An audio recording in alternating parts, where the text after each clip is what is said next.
ओम शांति। दिनांक 16 दिसंबर 2024। बाप दादा के साकार मधुर महावाक्य।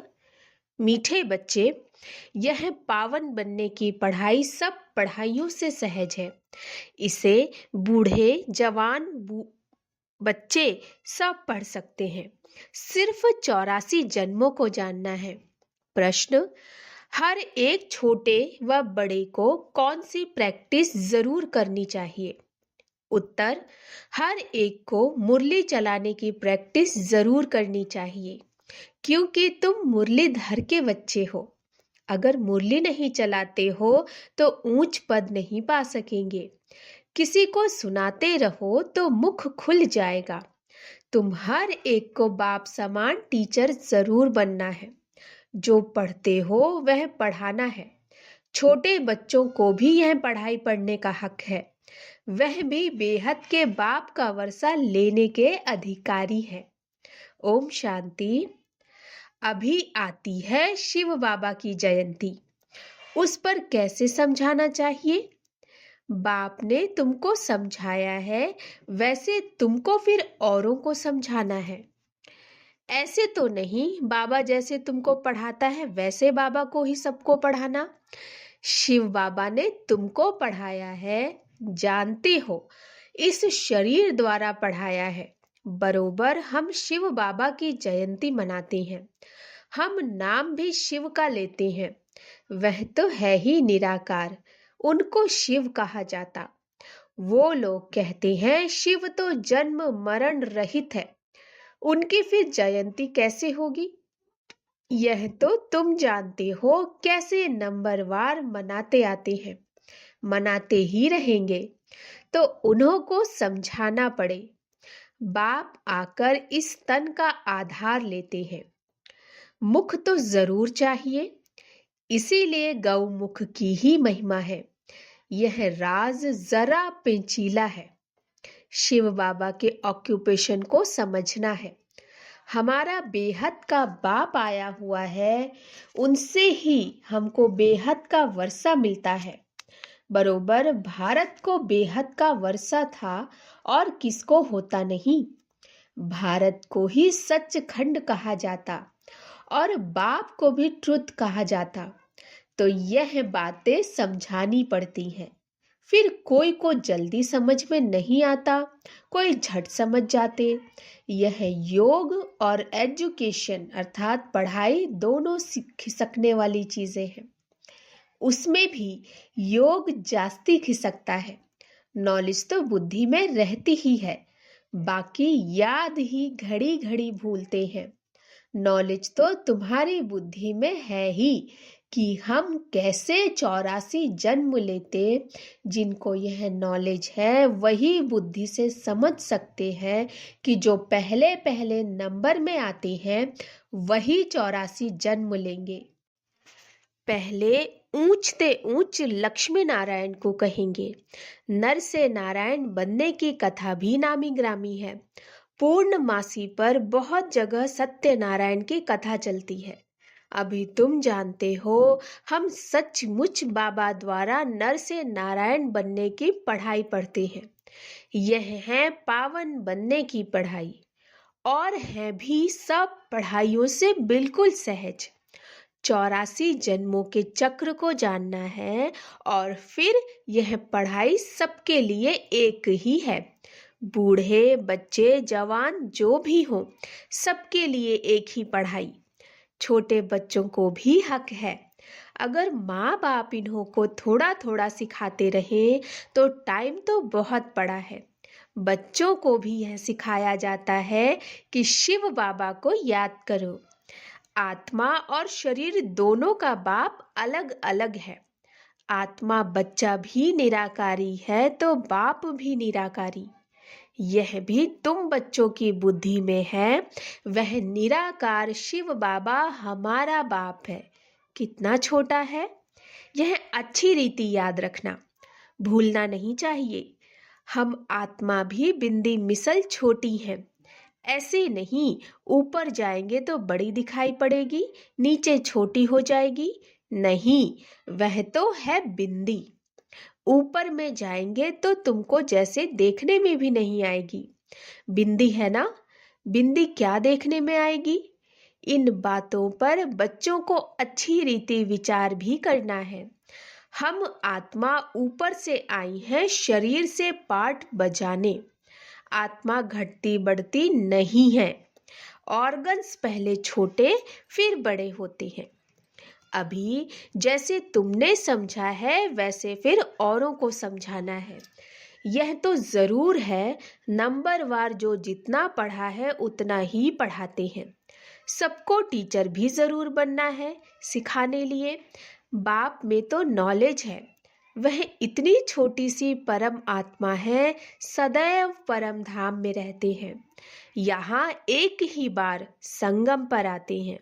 बाप को पुकारते भी तब हैं जब बहुत दुखी होते हैं। कहते हैं आकर हमको सुखी बनाओ।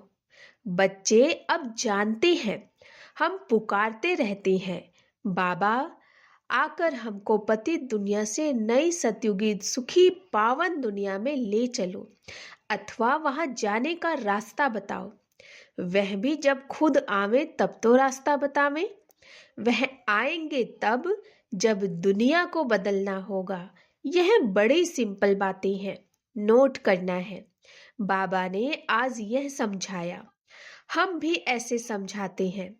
ऐसी प्रैक्टिस करते करते मुख खुल जाएगा। तुम मुरलीधर के बच्चे हो, तुम्हें मुरलीधर जरूर बनना है। जब औरों का कल्याण करेंगे तब तो नई दुनिया में उच्च पद पाएंगे। वह पढ़ाई तो है यहाँ के लिए, यह है भविष्य नई दुनिया के लिए। वहां तो सदैव सुख ही सुख है। वहां 5 विकार तंग करने वाले होते ही नहीं। यहाँ रावण राज्य अर्थात पराये राज्य में है। तुम ही पहले अपने राज्य में थे। तुम कहेंगे नई दुनिया, फिर भारत को ही पुरानी दुनिया कहा जाता। गायन भी है, नई दुनिया में भारत स्वर्ग। ऐसे नहीं कहते कि नई दुनिया में इस्लामी बुद्धि नहीं, अभी तुम्हारी बुद्धि में है। बाप आकर हम बच्चों को जगाते हैं। ड्रामा में पार्ट ही उनका ऐसा है। भारत को ही आकर स्वर्ग बनाते हैं। भारत ही पहला देश है। भारत पहले देश को ही स्वर्ग कहा जाता। भारत की आयु भी लिमिटेड है। लाखों वर्ष कहना ये तो अनलिमिटेड हो जाता। लाखों वर्ष की कोई बात स्मृति में आ ही न सके। नया भारत था, अब पुराना भारत ही कहेंगे। भारत ही नई दुनिया होगी। तुम जानते हो हम अभी नई दुनिया के मालिक बन रहे हैं। बाप ने राय बताई है, मुझे याद करो तो तुम्हारी आत्मा नई प्योर बन जाएगी। फिर शरीर भी प्योर नया मिलेगा। आत्मा और शरीर दोनों सतो प्रधान बनते। तुमको राज्य मिलता ही है सुख के लिए। यह भी ड्रामा अनादि बना हुआ है। नई दुनिया में सुख और शांति है। वहां कोई तूफान आदि नहीं होते। बेहद की शांति में सब शांत हो जाते हैं। यहाँ है अशांति तो सब अशांत है। सतयुग में सब शांत होते हैं। वंडरफुल बातें हैं ना। यह अनादि बना बनाया खेल है। यह है बेहद की बातें। वह हद की बैरिस्ट्री इंजीनियरी आदि पढ़ते हैं। अभी तुम्हारी बुद्धि में बेहद की नॉलेज है। एक ही बार बाप आकर बेहद ड्रामा का राज समझाते हैं। आगे तो यह नाम भी नहीं सुना था कि बेहद का ड्रामा कैसे चलता है। अभी समझते हो। सतयुग त्रेता जरूर वह पास्ट हो गया, उसमें इनका राज्य था। त्रेता में राम राज्य था, पीछे फिर और धर्म आए। इस्लामी, बौद्धिक, क्रिश्चियन, यह सब धर्मों का पूरा मालूम है। यह सब 2500 वर्ष के अंदर आए। उनमें 1250 वर्ष कलयुग है। सब हिसाब है ना। ऐसे तो नहीं सृष्टि की आयु ही 2500 वर्ष है, नहीं। अच्छा, फिर और कौन था? विचार किया जाता है। इन्हों के आगे बरोबर देवी देवता थे। वह भी थे तो मनुष्य, परंतु दैवी गुणों वाले थे। सूर्यवंशी चंद्रवंशी 2500 वर्ष में, बाकी आधा में वह सब थी। इसमें जास्ती का तो कोई हिसाब किताब निकल न सके। फुल, पौना, आधा, चौथा, 4 हिस्सा है। कायदे से टुकड़ा टुकड़ा करेंगे ना। आधा में तो यह है, कहते भी हैं सूर्यवंश में सूर्यवंशी राज्य, त्रेता में चंद्रवंशी राम राज्य। यह तुम सिद्ध कर बतलाते हो, तो जरूर सबसे बड़ी आयु उनकी होगी जो पहले पहले सतयुग में आते हैं। कल्प ही 5000 वर्ष का है।